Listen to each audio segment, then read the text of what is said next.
misericordia de Él, pero también es una gran responsabilidad, como también lo hemos señalado en otras ocasiones.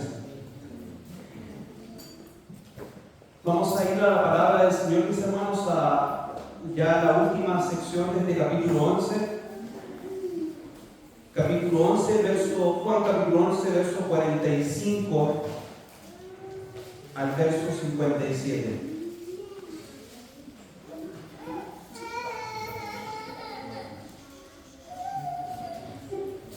Juan, capítulo 11, verso 45 al verso 57, dice así: Entonces muchos de los judíos que habían venido para acompañar a María y vieron lo que hizo Jesús, creyeron en él. Pero algunos de ellos fueron a los fariseos y les dijeron lo que Jesús había hecho. Entonces los principales sacerdotes y los fariseos reunieron el concilio y dijeron: ¿qué haremos? Porque este hombre hace muchas señales. Si le dejamos así, todos creerán en él, y vendrán los romanos y destruirán nuestro lugar santo y nuestra nación. Entonces Caifás, uno de ellos, sumo sacerdote, aquel año les dijo: vosotros no sabéis nada, ni pensáis que no conviene que un hombre muera por el pueblo y no que toda la nación perezca. Esto no lo dijo por sí mismo, sino como era el sumo sacerdote aquel año, profetizó que Jesús había de morir por la nación. Y no solamente por la nación, sino también para congregar en uno a los hijos de Dios que estaban dispersos. Así que desde aquel día acordaron matarle. Por tanto, Jesús ya no andaba abiertamente entre los judíos, sino que se alejó de allí a la región contigua al desierto, a una ciudad llamada Efraín, y se quedó allí con sus discípulos. Y estaban cerca la Pascua de los judíos, y muchos subieron de aquella región a Jerusalén antes de la Pascua para purificarse.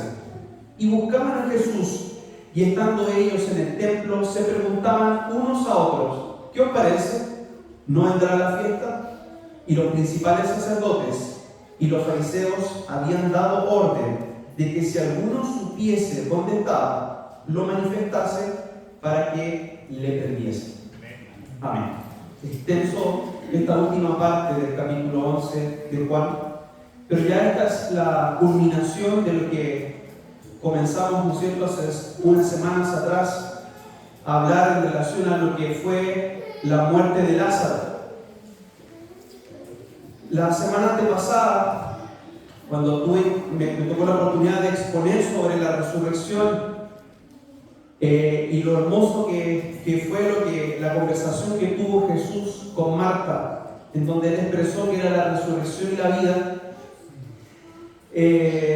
hermanos, deberíamos entender, en base también a la exposición de la semana pasada, que todo esto que sucedió iba a traer consecuencias. No iba a pasar desapercibido una resurrección. Entendamos de que nuestro Señor Jesucristo ya tenía para los fariseos un prontuario, ¿no es cierto?, para ellos negativo, porque estaba sucumbiendo la estructura legal que tenían ellos, ¿no es cierto?, su forma de llevar la fe. Entendamos de que los fariseos no eran una iglesia como tal, sino que era una secta, como también nosotros lo sabemos. Y por ende, lo que estaba haciendo Jesús simplemente era romper la estructura que ellos tenían, su forma de llevar a las personas al arrepentimiento era algo que ellos no estaban realizando como líderes en Israel. Por ende, Jesús, mis hermanos, era un peligro para aquellos hombres. No era un peligro para Israel ni para el mundo, era un peligro para ellos. Ellos se sentían totalmente atemorizados, se sentían avergonzados también, porque muchas veces Jesús los hizo sentir avergonzados, ¿no es cierto? Porque sabemos que las palabras de Jesús eran palabras de verdad, ¿no es cierto? Sabemos que lo que el Señor les dijo era la verdad, no era otra cosa más que la verdad. Por ende, esos hombres, mis hermanos, buscaban la manera y todos los medios para matar, y por eso que este capítulo o esta fracción en sus Biblias está titulada como el complot para matar a Jesús. Y yo quisiera titular también este pasaje o esta exposición como el comienzo de la persecución, el comienzo de lo que ya fue llamada la persecución a la iglesia, que no comenzó por otro que por el mismo líder, ¿no es cierto?, que fue nuestro Señor Jesucristo. Jesús, mis hermanos, entonces, para contextualizar este último trozo de la palabra de Dios, el Señor entonces había ya Lázaro resucitado en el verso 43, cuando le dice, y habiendo dicho esto, clamó a gran voz, Lázaro, ven fuera. Y el verso 44 dice, y el que había muerto salió atadas las manos y los pies con vendas y el rostro envuelto en un sudario. Jesús le dijo, desatadle y dejadle ir. Pudiésemos hablar o hacer una predicación solo del verso 44, lo que significó, hermanos, la resurrección de Lázaro, el impacto en la sociedad judía, el impacto en ese pequeño pueblo de Betania. ¿Qué es lo que significó el que Lázaro resucitara? ¿Qué es lo que sucedió en la mente de los judíos en aquel minuto? En la vida de Marta y de María, y también qué sucedió con los discípulos. Los discípulos, mis hermanos, como les comenté en la exposición anterior, no estaban al tanto de lo que iba a suceder. Marta y María tampoco entendían lo que estaba pasando y se encuentran entonces con un Lázaro resucitado, con su hermano resucitado. Creo que, hermano, fue conmovió la mente de todas esas personas. Quizás fue el comentario durante meses, semanas, años de lo que había sucedido en aquel lugar. Entonces comienza este ya último fragmento de la palabra en el verso 45, no profundizando más en lo que había sucedido con Lázaro, sino que ya da un nuevo capítulo y empieza a hablar sobre los judíos, sobre lo que había pasado entonces en el pueblo, las repercusiones, las consecuencias de la resurrección de Lázaro. Entonces el verso 45 dice, entonces muchos de los judíos que habían venido para acompañar a María vieron lo que hizo Jesús, creyeron en él, y vieron lo que hizo Jesús, creyeron en él. Muchos creyeron, hermanos. Era lógico, ¿no es cierto? Muchos de los que estaban ahí, al ver algo tan asombroso como la resurrección de un hombre que llevaba muerto 4 días, para muchos era algo que simplemente tenía que ser obra de Dios, ¿no es cierto? Simplemente tenía que ser obra de Dios. Y tal asombro le hizo reafirmar su fe. Muchos ya habían creído en el Señor y le seguían porque creían en sus palabras. Y lo que el Señor decía se confirmaba con sus obras. Es decir, cada acto milagroso que hizo el Señor fue simplemente una manera de reafirmar la fe y la convicción de aquellos hombres, para entender de que Él no estaba hablando por sí mismo, sino que realmente era enviado de Dios. Entonces, mis hermanos, este versículo nos debe a nosotros dar a entender y comprender de que el Señor actuó con una total compasión en ese pueblo. La resurrección de Lázaro no simplemente fue un beneficio para Lázaro. Entendamos de que eso, mis hermanos, fue el comienzo de lo que vendría a ser ya la persecución del Señor y finalmente la muerte de Cristo. Demostró entonces el Señor a ese pueblo de que lo que había sucedido con Lázaro era lo que iba a suceder con cada creyente en el día del Señor. Lo que sucedió con Lázaro es la antesala de lo que cada uno de nosotros vamos a vivir algún día, hermanos. Usted algún día va a dejar esta tierra. Puede ser que el Señor venga antes y no nos toque ver muerte, perdón. Pero va a venir el día cuando el Señor va a decir exactamente las mismas palabras. Lázaro, ven fuera, a cada uno de nosotros por nuestro nombre, y nos levantaremos del sepulcro, hermanos. Y ese día, hermanos, va a ser el día más glorioso de nuestras vidas, porque conoceremos a nuestro Redentor cara a cara. Veremos al dador de la vida, entenderemos que, como les dije la vez pasada, todo esto, mis hermanos, es un minúsculo sueño en lo que significa una gran eternidad con el Señor. Por eso significó mucho para los discípulos ver lo que estaba sucediendo, y para muchos otros que, como dice este verso 45, creyeron en Él. Creyeron en Él. Eso quiere decir que en ellos la semilla cayó en una tierra fértil y creyeron en Él. Ahora, cuando nosotros, mis hermanos, vamos al verso 46, aquí es donde uno se puede agarrar la cabeza y poder pensar qué pasó con otro grupo de personas. Verso 46, pero algunos de ellos fueron a los fariseos y les dijeron lo que Jesús había hecho. Denotemos que en este verso no había una buena intencionalidad de los que fueron, ¿no es cierto?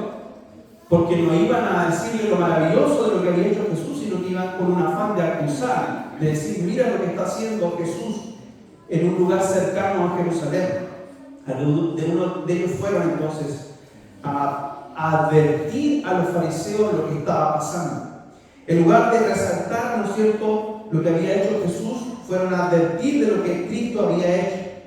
Pues les irritaba ver que aquel hombre que se proclamaba a sí mismo como la verdad y la vida, además de eso, era capaz de levantar a un hombre de la muerte. Era inconcebible para ellos. Estaba destruyendo su estructura, ¿no es cierto?, su religión judaica, todo lo que el Señor hacía. Por ende, lo mejor que podían hacer era ir donde los fariseos y contarle, a través de una forma quizás molesta, lo que estaba sucediendo. Y estos hombres, sin ningún otro tipo de intencionalidad, ¿no es cierto?, empezaron a buscar, ¿no es cierto?, la manera de desprestigiar lo que el Señor había hecho.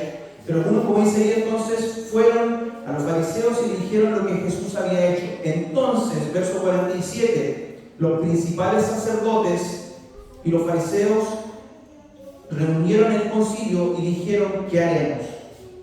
Hermanos, imagínense, una resurrección, un hombre que había muerto y estaba vivo, pero lo que más le importaba era qué iban a hacer con Jesús. No sobre el hecho mismo de la resurrección, lo que significaba.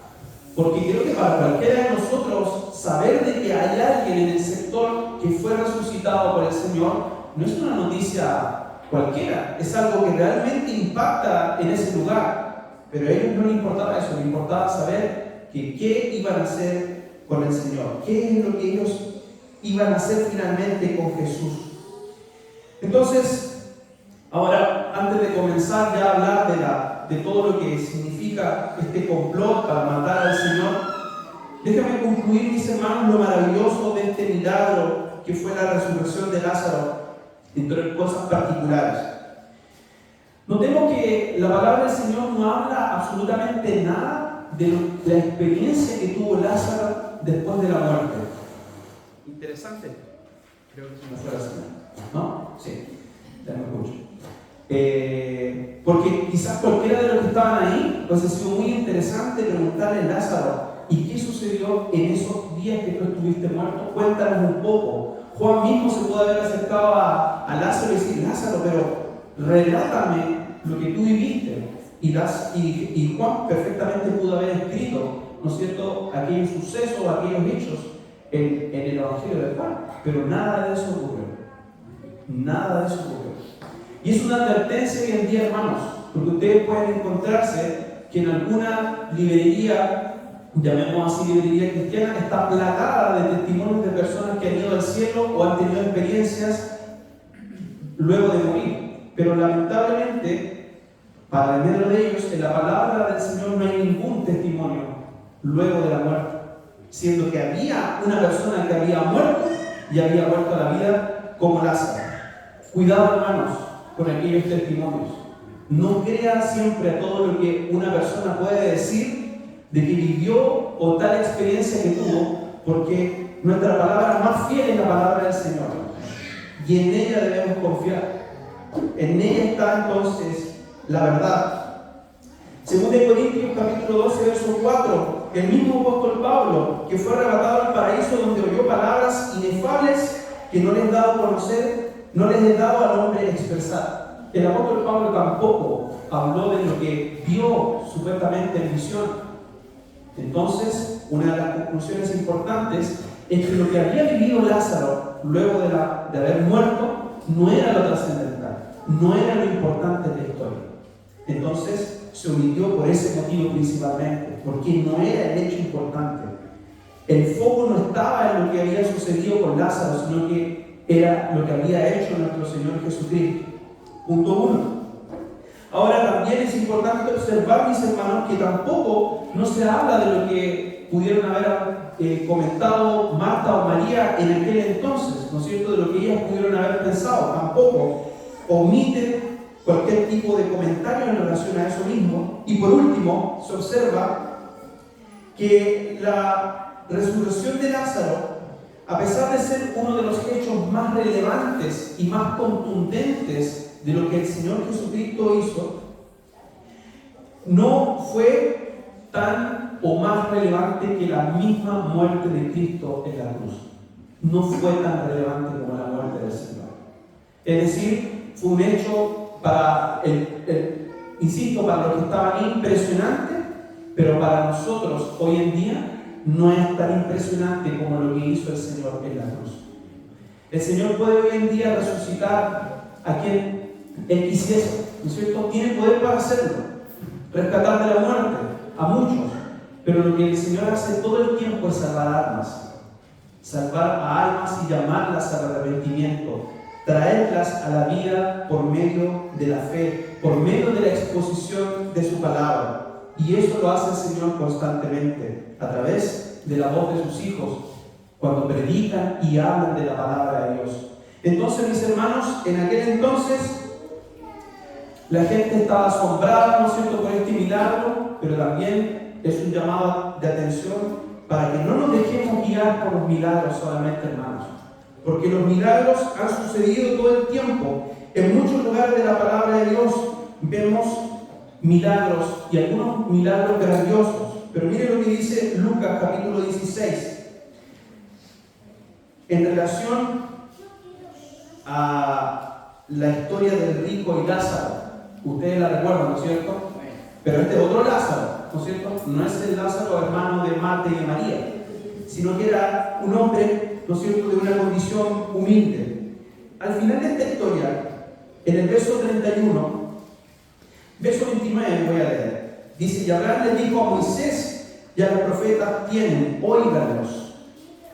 Él entonces dijo: no, padre Abraham, pero si alguno fuere a ellos de entre los muertos, se arrepentirán. Mas Abraham les dijo: si no oyen a Moisés y a los profetas, tampoco se persuadirán, aunque alguno se levantare de los muertos. Lázaro se levantó de los muertos y el pueblo judío no se persuadió. No creyeron, hermanos. Por eso yo digo, es como para agarrarse la cabeza con las dos manos. Lo vieron levantarse de los muertos y no creyeron. Se cumple lo que dijo el Señor. Aunque vieran a un muerto levantarse, no creían y no creyeron, hermanos.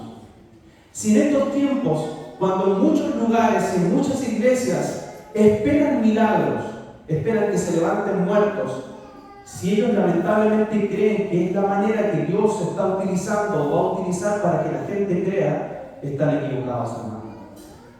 Porque ni aunque se levantasen de los muertos, la gente no creería. Nosotros creemos por medio de la fe. Cuando oímos la palabra de Dios, cuando oímos el relato de la palabra de Dios, Dios pone fe en nuestros corazones y creemos para vida eterna. Creemos, hermanos, no por lo que nuestros ojos están viendo, sino por la obra que hizo y que hace el Señor en nuestros corazones. Por eso que muchos de ellos entonces partieron a contarle a los fariseos, porque no creyeron, hermanos. Es decir, es como que estaban viendo con sus ojos a un muerto levantarse y dijeron: no me importa. Se levantó un muerto, pero no me importa. Voy a contarlo a los fariseos. Entonces, mis hermanos, para que vean de que el hecho de que se haya levantado un muerto no es algo suficiente para que una persona pueda venir a la fe. no es suficiente. Dios ha de poner algo en nuestro corazón para que creamos en Él. Y nuestro clamor, más allá de rogar al Señor de que haga milagros, es rogarle al Señor para que la gente crea en Él. Cuando usted le habla a alguien de Cristo, pídele al Señor que ponga en su corazón el creer a la palabra que usted le está hablando. Más allá de que pueda experimentar algo o evidenciar algo, que crea, porque en rigor el Señor pone fe en los corazones de los hombres. Así como en algún minuto usted tuvo fe, Dios pone fe en los corazones.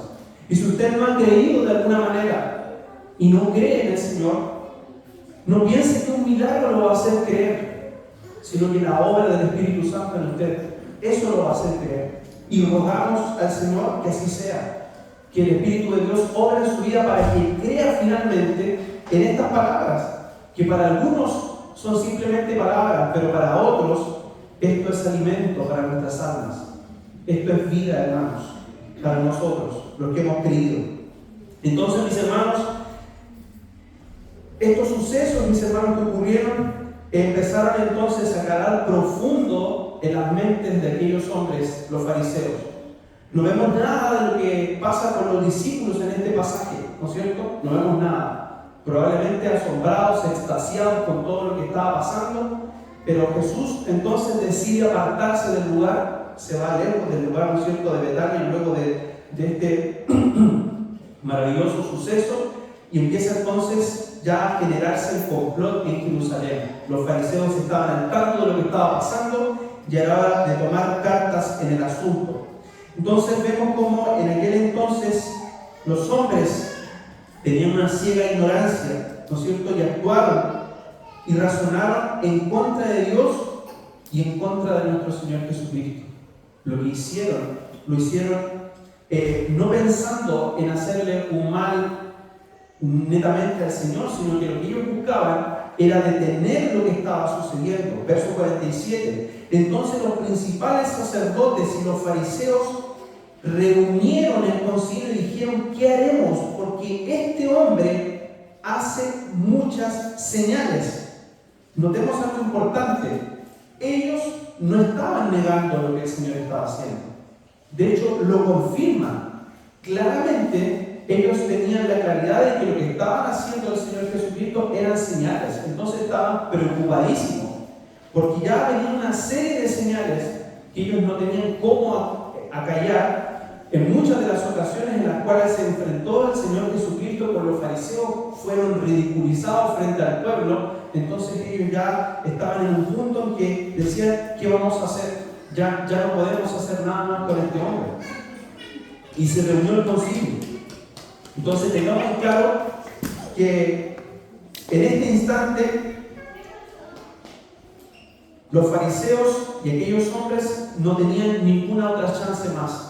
Su temor principal, hermanos, era de que la gente comenzara a creer. Vemos un poco más adelante. Dice: si le dejamos así, todos creerán. Entendamos que es una hipérbole, ¿no es cierto? Porque no iban a creer todos, pero en aquel entonces, en aquel medio, todos iban a creer. Ahora sabemos que no es así, porque algunos fueron, ¿no es cierto?, donde los fariseos. Pero su temor era que lo que había sucedido en Betania se expandiese por el resto del lugar y la gente que en algún minuto estuvo con Jesús o que escuchó de Jesús comenzaran a creer. ¿No es cierto? Ahora, probablemente, y esto lo digo especulando, muchas personas tienen que haber ido a Betania a conocer a Lázaro. ¿Quién era el resucitado? Quiero verlo, ¿no es cierto? Probablemente muchos de nosotros hubiésemos querido conocer a Lázaro. ¿Quién era el que estaba muerto y el que ahora está vivo? Y haberle preguntado: ¿de verdad tú estabas muerto? ¿Esa era tu tumba? Sí, él era el que estaba muerto. Porque los hermanos somos así, somos incrédulos, hermanos.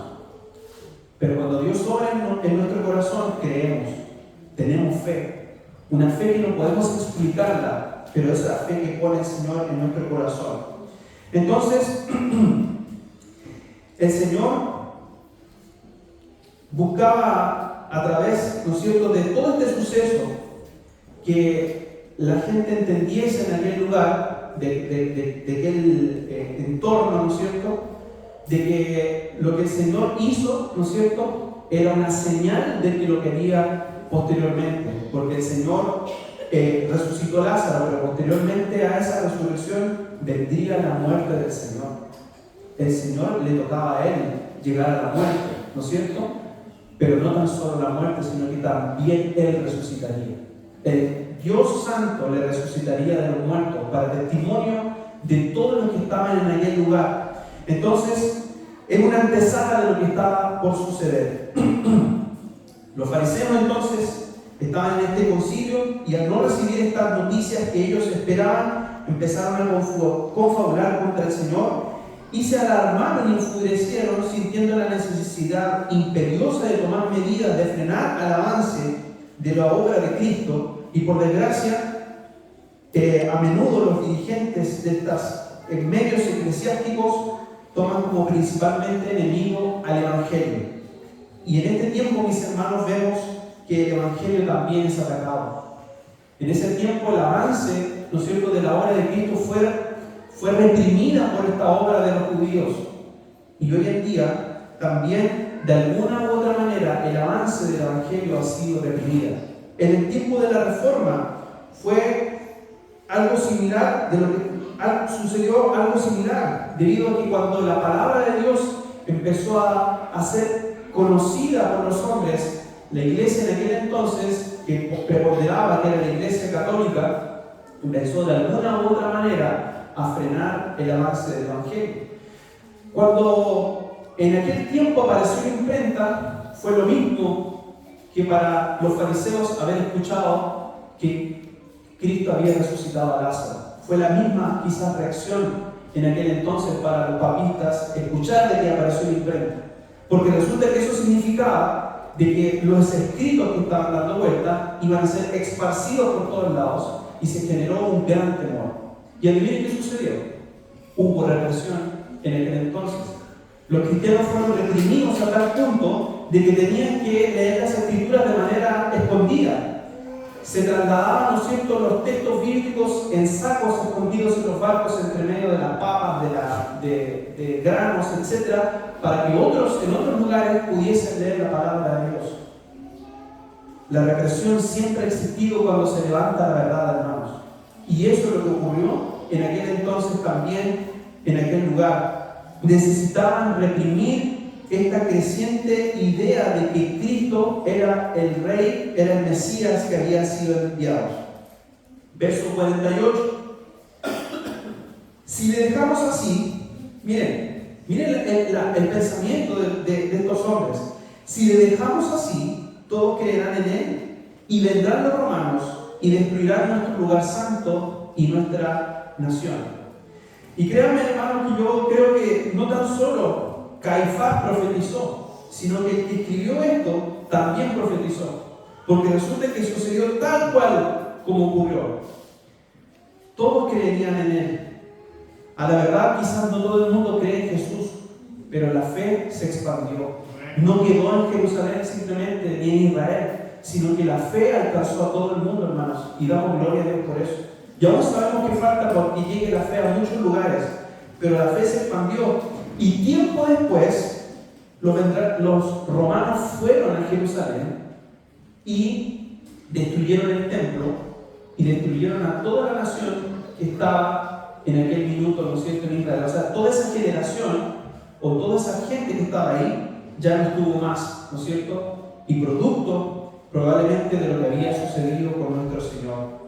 Entonces, lo que ellos querían detener o lo que estaban tratando de evitar fue lo que finalmente terminó sucediendo. Ellos no querían a Cristo. ¿Saben por qué también, hermanos? Porque aquí sucede algo también más profundo. Según lo que leí de varios comentaristas, y es muy interesante lo que sucede, porque eran personas que estaban en el poder. Ellos tenían un poder tal de que eran hombres que eran reverenciados por la sociedad, ¿no es cierto? Un rabino o un hombre del Sanedrín era alguien muy importante. O sea, la gente no era simplemente cualquier persona que iba por la calle, sino que era alguien que debía ser reverenciado.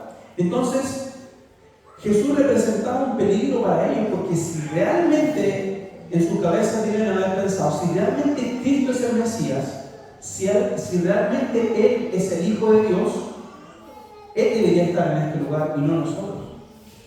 Él debería ser coronado como rey y nosotros deberíamos salir por la puerta de atrás. Pero, ¿qué va a pasar con nuestros privilegios? ¿Qué va a pasar con nuestro estatus? ¿Qué va a suceder con nuestro lugar de poder, con nuestras posesiones? ¿Quiénes somos nosotros? ¿Qué va a pasar con cómo la gente nos ve a nosotros? Iban a perder todos sus beneficios.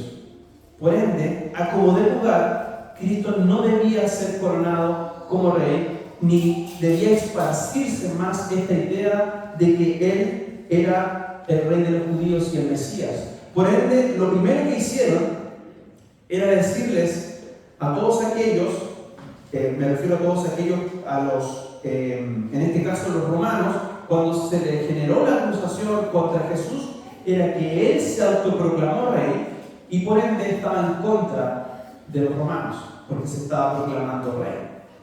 Entonces, hermanos, buscar una y otra manera, la forma más perversa de poder acusar a Jesús. Muchos de estos hombres fueron falsos testigos, ¿no es cierto?, que se prestaron para que Cristo fuese acusado falsamente, tema que se tratará, ¿no es cierto?, ya más a posterior. Pero eso es parte del complot, parte de lo que estaba sucediendo y de lo que habría de suceder. Entonces dijeron, si le dejamos así, todos creerán y vendrán los romanos y destruirán nuestro lugar santo. Vendrán los romanos. Nunca había hecho la alusión, ¿no es cierto?, en ese entonces, los judíos, en este caso los líderes del Sanedrín, nunca habían hecho alusión de que ellos podían perder su estatus o que ellos podían perder lo que tenían. Por ende, su nivel de desesperación había llegado al punto de tomar esos extremos. Y si avanzamos en el texto, dice entonces Caifás, uno de ellos, sumo sacerdote aquel año. Y esto es interesante porque una vez de que llegó o comentó Caifás esto, él introdujo dentro de la conversación una decisión mucho más extrema. Dice, uno de ellos, sumo sacerdote aquel año, verso 49, les dijo, vosotros no sabéis nada, ni pensáis que nos conviene que un hombre muera por el pueblo y no que toda la nación perezca. Él introdujo la idea de que Cristo debía morir. Introdujo esa idea. O sea, esto no lo cortamos simplemente reprimiéndolo, Él debe morir. Entonces entendamos de que dentro de ese concilio había hombres como Gamaliel, José de Arimatea, Nicodemo, hombres que sí escucharon a Jesús, que sí sabían quién era y que sí sabían que no era un delincuente ni era un hombre que traía, ¿no es cierto?, el mal a la nación de Israel, sino que todo lo contrario, él vino de parte de Dios a hablar de Dios, las buenas nuevas de salvación. Pero Caifás introdujo la idea de matarle.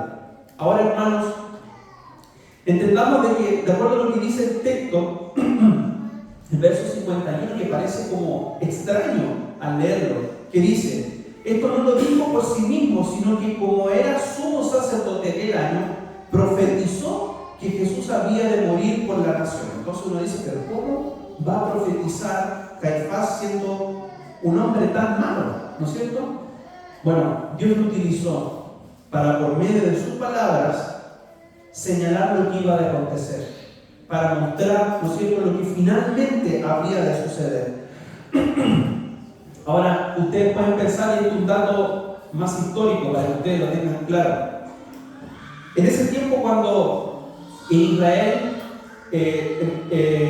o el pueblo de Israel estaba bajo la sujeción de Roma, el que colocaba al sumo sacerdote no era el mismo pueblo de Israel, sino que eran los judíos quienes colocaban ahí al hombre que iba a ser el sumo sacerdote.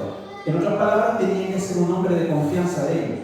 Históricamente, desde los tiempos de Herodes se perdió el respeto a la familia de Aarón y los romanos mostraban los sumos sacerdotes que deseaban. Flavio Josefo nos señala, hermanos, un historiador muy reconocido, que desde Aarón hasta Salomón, en un periodo de 612 años, hubieron 13 sumos sacerdotes.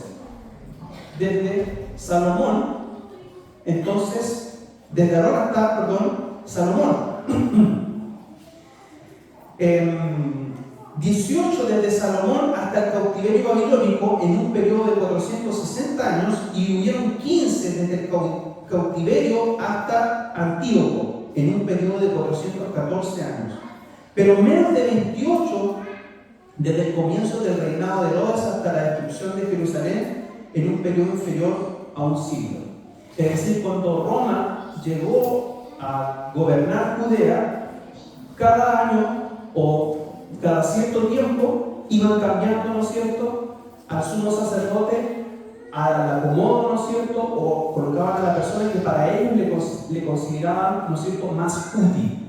Es lo mismo que sucede entonces, mis hermanos, en los gobiernos, cuando viene el presidente y pone los altos cargos a las personas que son de su confianza para poder tener el poder y el dominio absoluto de todo lo que estaba pasando. En ese entonces Israel cayó en lo mismo. Por eso Caifás no le importaba, porque él sabía que su linaje, él no era un sumo sacerdote de linaje, él era el sumo sacerdote de turno de aquel lugar. Por eso que para nosotros es inaudito que un hombre que era el sumo sacerdote, el encargado de llevar el sacrificio delante de Dios, hablase de conspirar de muerte contra otro. ¿Qué les parece, hermanos? El hombre que estaba encargado de llevar al pueblo al arrepentimiento delante de Dios fue el hombre que propuso la muerte de Cristo. Eso sucedió, hermanos, en aquel entonces. Y si uno dice, si nosotros esperamos eso de él, ¿qué queda esperar del resto del pueblo? Que piensen lo que quieran. Porque si el sumo sacerdote pensaba eso, ¿qué más podemos esperar del resto del pueblo? Que era lo que le seguían y escuchaban sus consejos. Ahora, mis hermanos, esta es una de las tantas cosas tristes que estaban ocurriendo en aquel entonces, pero ninguna de ellas sin un propósito final, hermanos. Todas ellas encausadas con un propósito prescrito por Dios para que así sucediese. No piensen, hermanos, que con todo este relato fue algo que se le escapó de las manos a Dios. Todo esto, lo que estaba sucediendo, fue algo netamente fortuito y Dios no estaba al tanto de todo esto. Hermanos, Dios estaba al tanto de todo. Él sabía todo lo que iba a pasar y por ende incluso hasta los dichos de estos hombres fueron utilizados para confirmar la palabra de Dios. Por eso que en el verso 51 dice que esto no lo dijo por sí mismo, sino que como era el sumo sacerdote aquel año profetizó que Jesús había de morir por la nación. Verso 52, y no solamente por la nación, sino también para congregar en uno a los hijos de Dios que estaban dispersos. A través de la muerte de Cristo pedimos hacer uno solo, hermanos. A través de la muerte del Santo, del enviado de Dios, era lo que finalmente debía ocurrir, pero este hombre lo profetizó. Si nosotros vamos a Hechos, para no dejarnos, mis hermanos, entrever de que estas cosas no sucedían simplemente por suceder, vámonos al discurso de Pedro.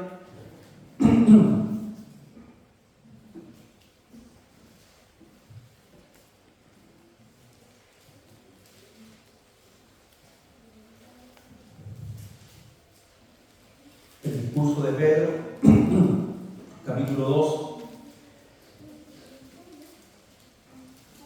cuando dice: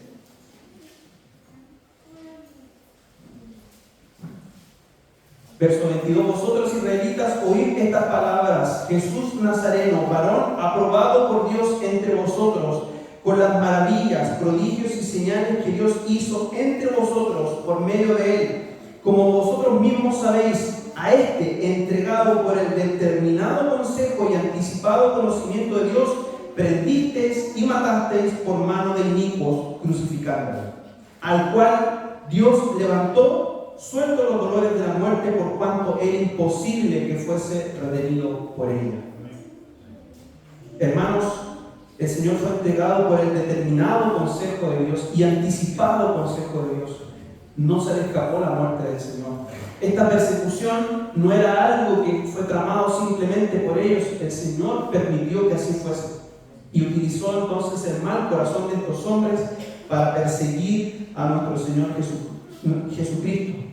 No cabe duda entonces de que simplemente Caifás hizo lo que debía hacer dentro de su mente perversa y dentro de su corazón inclinado hacia el mal, de su corazón no dispuesto hacia Dios. Y lo más terrible de todo es que, repito, él era el hombre encargado de llevar al pueblo a Dios.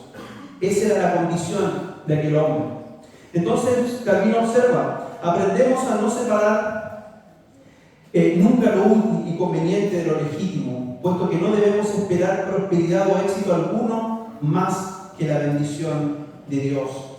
Hermanos, siempre nosotros vamos a encontrarnos dentro de múltiples situaciones de nuestra vida, situaciones en las cuales no es conveniente decir la verdad, ¿no es cierto?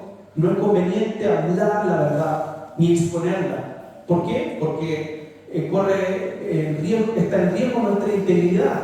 Pero ¿qué es lo correcto? ¿Qué es lo que sí debemos hacer? Es hablarla y decirla, ¿no es cierto? No nos conviene decirla para nada. Hay ocasiones en donde nosotros sabemos que si abriésemos nuestra boca nos metemos en problemas. Y sabemos que así es. Y así sucede, hermanos. Pero ¿qué pasa si nosotros abrimos nuestra boca? Se libera esta verdad que está escrita en la palabra. Y ahí es donde nosotros como creyentes debemos asumir las consecuencias. Eso es lo que hizo Cristo. Eso es lo que hicieron posteriormente, no en este instante, pero hicieron los apóstoles. Porque hablaron la verdad sin importar las consecuencias, sin importar lo que iba a suceder. Porque finalmente lo que estaba en juego era la verdad, era la verdad legítima de todas estas cosas. Entonces, hermanos, acordaron estos hombres en el verso 53, desde aquel día acordaron matarle por boca de Caifás. Acordaron asesinar al Señor Jesucristo. Pero el Señor lo sabía, hermanos. Él sabía todas estas cosas. En la palabra a mí me impresiona cuando uno va leyendo los evangelios en rigor y utiliza esa frase que dice: y el Señor sabía, ¿no es cierto? Sabía lo que estaba en el corazón, sabía lo que el otro estaba pensando, sabía lo que iba a suceder. El Señor estaba en conocimiento de esto. Por ende, el Señor no volvió más al lugar, ¿no es cierto? Por un tiempo, obviamente, no volvió. El Señor no se acercó a aquel lugar porque obviamente que estaban los ánimos muy candentes en aquel entonces y por ende no era necesario que Él fuera en aquel minuto. El Señor sabía lo que le esperaba, pero no era el tiempo todavía para que sucediese lo que tenía que suceder. Por ende, verso 54, Jesús ya no andaba abiertamente entre los judíos. El Señor ya se había apartado de aquel lugar y estaba, como dice también ahí, verso 54, sino que se alejó de allí a la región contigua al desierto, a una ciudad llamada Efraín, y se quedó allí con sus discípulos. Posteriormente a este relato, en el capítulo 2, ustedes se van a encontrar, y eso va a ser la exposición probablemente de la próxima semana, cuando Jesús vuelva a Betania, ¿no es cierto? Vuelve a encontrarse con Lázaro, pero el Señor estaba, ¿no es cierto?, alejado del lugar en aquel entonces, y un poco para,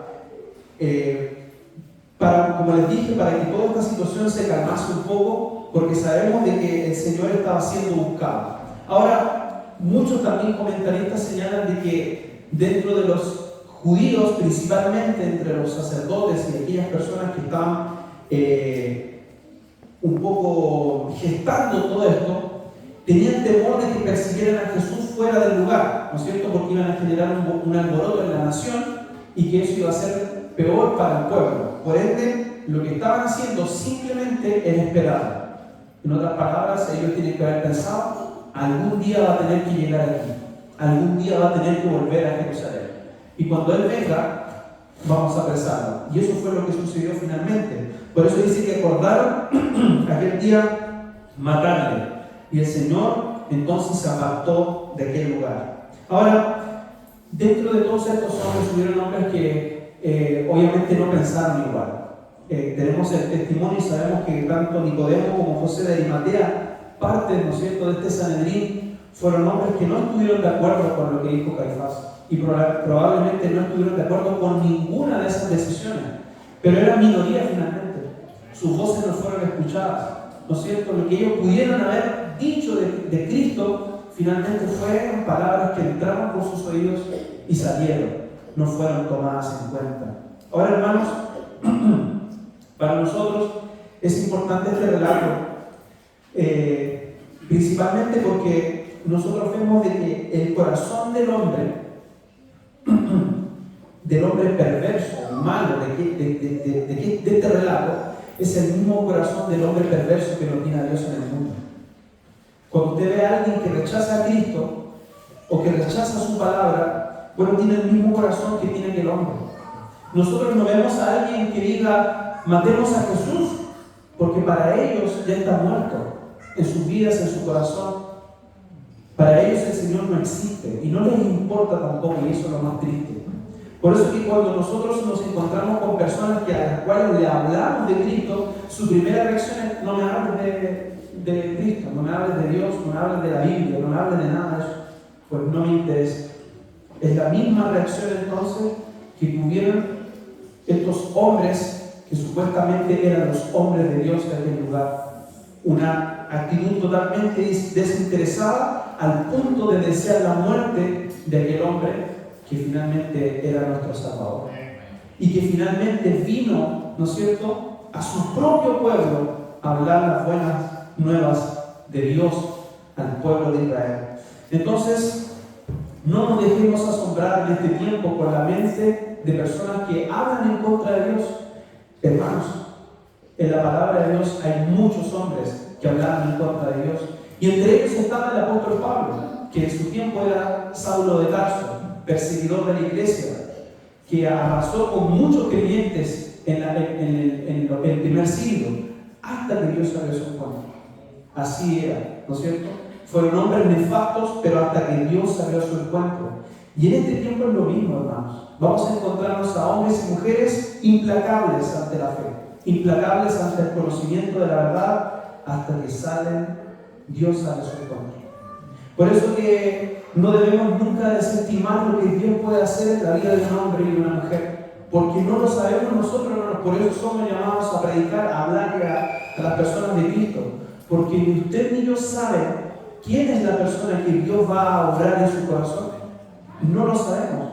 Nosotros vemos a través de estos relatos, hermanos, de que así como en todo el ámbito de la vida hay personas que creyeron, y que lo vemos, ¿no es cierto?, en el verso 45, que muchos de los judíos que habían venido para acompañar a Marta vieron lo que hizo Jesús y creyeron en Él, ¿no es cierto?, de manera genuina, pero también muchos que no creyeron. Esa tónica se ha repetido durante siglos y probablemente seguirá repitiéndose. Nos encontraremos con gente que va a abrazar la fe y va a creer en el Señor, pero también vamos a encontrarnos algunos que van a desear la muerte de Cristo, así como aquellos hombres desearon la muerte de Cristo. No nos asombremos, roguemos por misericordia, porque finalmente su final es la condenación, hermanos, porque no amaron al dador de la vida, porque rechazaron al que trajo dádiva a este mundo caído, al que trajo la única luz de esperanza en este mundo caído y perdido, el Señor Jesús. Por eso, hermanos, que nosotros no debemos pasar por alto el hecho de que en este tiempo nos encontremos con tantas ideologías y tantas personas cada vez más apartadas de Dios, cada vez con la idea de vivir una vida lejos de Dios, tal cual como estos hombres, que querían vivir su vida religiosa, ¿no es cierto?, con sus dogmas y sus formas a su propio interés, ¿no es cierto?, y bajo su propia estructura. Y vemos, mis hermanos, también que en este tiempo también los hombres quieren vivir una vida en la cual ellos quieren que usted respete su metro cuadrado y ellos no le van a ir a respetar su metro cuadrado a usted, ¿no es cierto? Por eso no quieren que le hablemos de Cristo, pero nuestro llamado es hablar de Cristo, es hablar del Señor. Cuando yo hablo del Señor, no estoy faltando su metro cuadrado, le estoy dando la oportunidad de que conozca al dador de la vida, ¿no es cierto? Para él puede parecerle una falta de respeto, le puede parecer como que yo estoy invadiendo su vida, pero fuimos llamados a hablar de la verdad, hermanos. Y por eso que cuando un creyente habla la verdad, mis hermanos, debemos sufrir las mismas consecuencias que sufrió Cristo y sufrieron sus discípulos. Trajo persecución a la vida de la iglesia. Hoy en día no somos perseguidos, y le comentaba a mi esposa cuando veníamos de camino, es porque no estamos haciendo la obra de Cristo. Porque si hiciéramos la obra de Cristo, créanme que seríamos perseguidos. Le decía a mi esposa, ¿qué va a suceder en un tiempo más?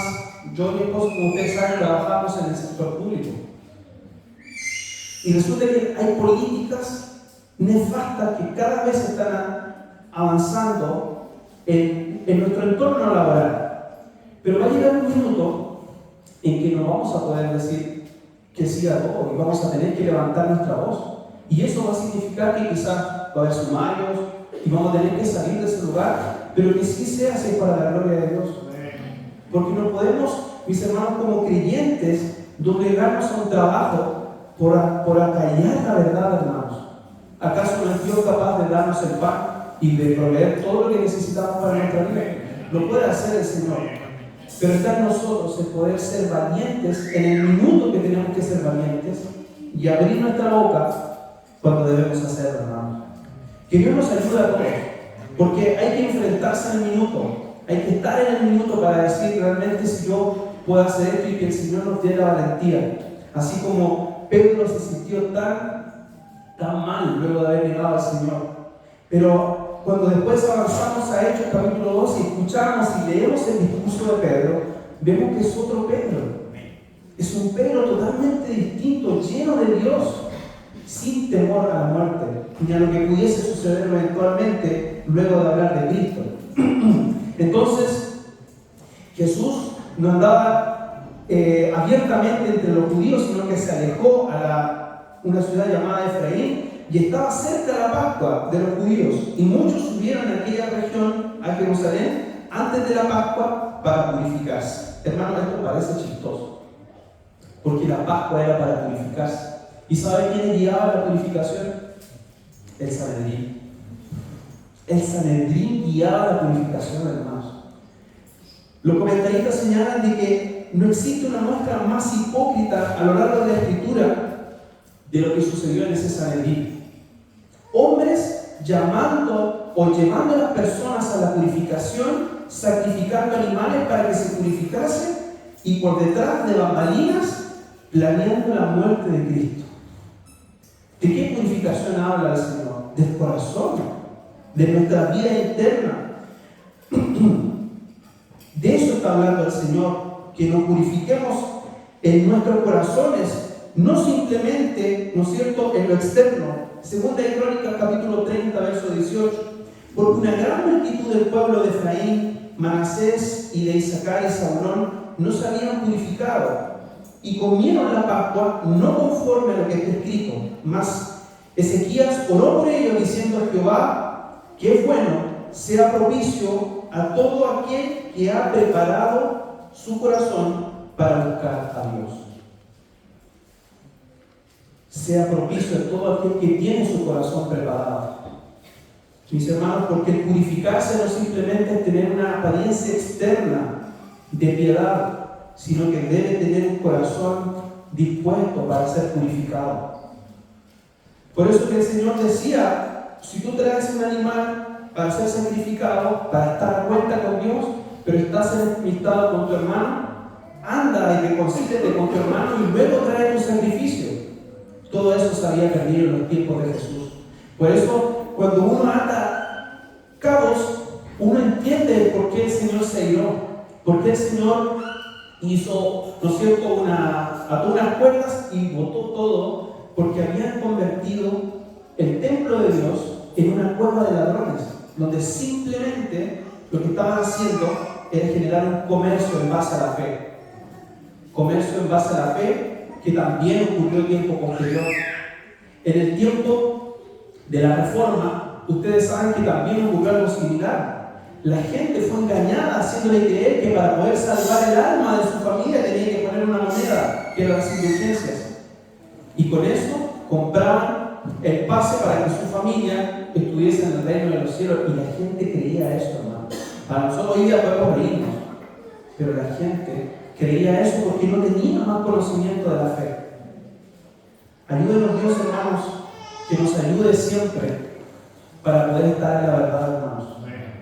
Hay muchos que están, llamémoslo así, cautivos de la falsedad y la mentira, pero que Dios nos ayude para hacer luz también a aquellos que no conocen la verdad de su palabra. En ella encontramos la verdad, hermanos. Una de los baluartes de la reforma, hermanos, y por algo nosotros nos llamamos reformados, porque se le dio la centralidad a la palabra de Dios.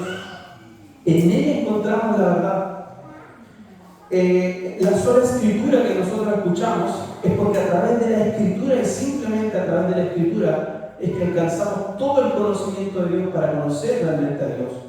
Y cuando estudiamos la confesión y estudiamos todos aquellos textos, simplemente lo que está haciendo es apuntarnos a la verdad, a la palabra de Dios. Y retomando ya este último verso de este capítulo,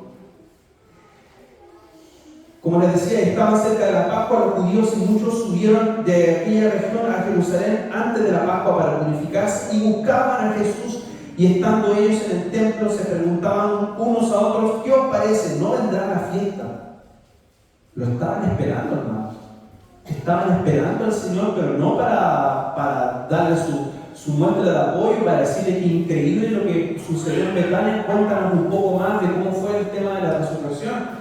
No, hermano, no estaban esperándolo para eso, estaban esperándolo para apresarlo.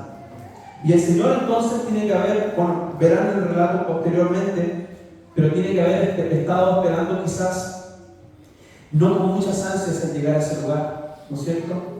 Cuando nosotros sabemos lo difícil que fue a través de los relatos de la palabra de Dios, lo difícil que fue para el Señor esperar esas últimas horas antes de ser arrestado, ¿no es cierto? El Señor sufrió, hermano, porque Él vio todo ese complot maligno que estaba detrás de Él. Quizás no lo vio con sus ojos, pero Él sabía todo lo que estaba ocurriendo atrás de sus espaldas. Buscaban matarle al Hijo de Dios, al Creador de todo lo que existe, porque la Biblia dice claramente de que Él estaba antes que fueran todas las cosas. A Él lo estaban esperando para matarlo, hermanos. Pero el Señor lo hizo por amor. Se sometió a todo esto, hermanos, por amor.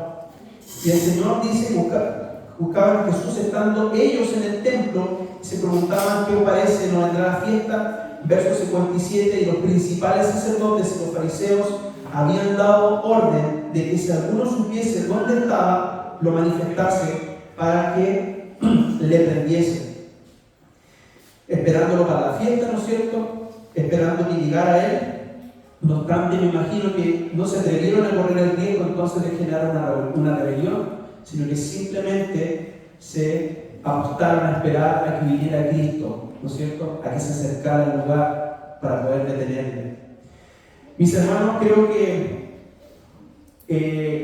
lo que sucedió en este relato, todo lo que sucedió con la vida de Lázaro, todo lo que significó, fue algo de lo más increíble que podemos nosotros leer en la Biblia. Tanto cuán grande como cuando el Señor permitió que saliera el mar, ¿no es cierto?, se abriera en dos y cruzara el pueblo en seco. Tanto o tan grande, ¿no es cierto?, como cuando vemos a un Jonás que fue tragado por un pez y vomitado en otro lugar. Así de grande fue este milagro, pero el milagro más grande estaba por venir, hermanos. Lo más grande estaba por venir, porque venía de camino la redención del pueblo de Israel. Imagínense, hermanos, que nosotros somos, si ustedes creen de que nosotros somos de los judíos que creyeron, yo creo que estamos en el lado de los que no creyeron. Estamos del lado de aquellos que se opusieron a Cristo y no querían su palabra. Porque quizás en algún minuto de nuestra vida nos opusimos a la fe, nos opusimos a creer en el Señor. Eso éramos nosotros, hermanos. Aquellos que se estaban oponiendo al avance de la fe. Ahora, hermanos, si antes éramos así, ¿qué esperamos para que la fe avance? Para que otros conozcan al Señor. El nombre de Cristo, mis hermanos, no fue detenido, y eso es lo maravilloso de todo esto. El nombre de Cristo quisieron aplacarlo, quisieron hacer un complot para que no se supiese más de Cristo, para que todo esto quedase ahí, y ellos dijeron: Cristo va a morir, y hasta aquí quedó todo. Y les salió totalmente al revés. El nombre de Cristo se esparció por toda Asia, por toda Europa, y llegó a América. Y hoy conocemos a Cristo. Debemos dar gracias a Dios por todo lo que sucedió. A pesar de que esta historia, mis hermanos, tuviera un final que no quisiéramos que hubiese sido así, pero era lo necesario para poder nosotros, que hoy en día, conocer esta gran verdad del Evangelio. Era lo que tuvo que desarrollarse para que Cristo finalmente llegase a la cruz, para lo que Él había venido. El Señor sabía que su final era la muerte, porque Él se entregó de antes de que nosotros supiésemos todo. Él se entregó para morir por nosotros. Era el sacrificio que debía suceder para que nosotros tuviésemos vida, y eso no ocurrió 100 años antes, sino que en el mismo Edén, hermanos, el Señor ya se había preparado para ese día, para morir por nosotros. Que Dios nos ayude, hermanos, entonces, para que esta historia tan hermosa de la resurrección de Lázaro nos permita comprender de que la obra redentora de nuestro Dios está aún presente hoy en día. La gente necesita ser resucitada por nuestro Dios de su estado de muerte en el cual se encuentra, y nosotros somos los encargados, somos los emisarios de poder llevar la palabra de Dios a aquellas personas. Oremos al Señor. Mi buen Dios, te damos gracias, Padre, porque, Señor, siendo tú Dios mismo, te entregaste a morir en la cruz, Señor. Nos conmueve y nos impacta leer las palabras, Señor, de tus santas escrituras, Señor. Vemos la perversión de los hombres a lo largo del tiempo, Señor. Pero no puedo apuntarlos con el dedo porque veo mi propia perversión y digo: yo pude haber sido ellos. Te pude haber perseguido, Señor. Yo mismo pude haber gritado: crucifícame. Perdónanos, Señor. Porque somos culpables de muerte, Señor, de tantas faltas que cometemos delante de ti, Señor, todos los días de nuestra vida. Señor, cuando leíamos los pasajes de Levítico, me parecía increíble que aún permanezcamos con vida, Señor, en este tiempo. Cuando tu palabra, Señor, nos enseñaba que el hombre que pecara debía morir indefectiblemente, ser cortado en medio de tu pueblo. Y aquí estamos, Señor, todos vivos, por gracia y misericordia tuya, Señor. Gracias.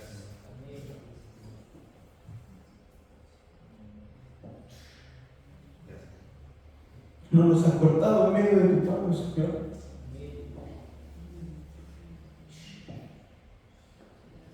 Por misericordia, Señor. Te entregaste en la cruz a morir, Señor, por nosotros, por nuestros pecados, Señor. Anímanos, Señor, en medio de esta generación perversa. Muévenos a hablar tu verdad, Señor. A que nuestras bocas no se callen, Señor, cuando tengamos que hablar de tu verdad. Aun cuando nos encontremos con el rechazo de la gente, pero te tenemos a ti, Señor. ¿Qué nos importa que nos apunten con el dedo? Sí, te tenemos a ti, Señor, que diste tu vida por nosotros, Señor, nuestro amante Salvador. Te tenemos a ti, Señor, y tenemos a nuestra amada iglesia, aquellas que son nuestra familia en la fe. Padre, lo tenemos todo en ti, Señor. Padre, te agradezco por tu palabra, Señor, y ayúdanos a cada día, Señor, que nuestra fe sea fortalecida por medio de ella, Señor. Te ruego por cada uno de mis hermanos, aquellos que a lo mejor han estado entristecidos en el último tiempo, a lo mejor dudando de su propia fe. Ayúdales a creer, Señor, de todo corazón, de que tú eres el Dios que vino a este mundo para traer vida, como en aquel tiempo trajiste vida, Señor, a aquellos hombres que creyeron en ti. Padre, nos has traído de muerte a vida, Señor. Y te ruego, Padre amado, de que si alguno en esta tarde, Señor, en esta mañana, no ha creído en ti, que pueda creer en que tú eres el Dios y Salvador. Te lo ruego en el nombre de Jesús. Amén.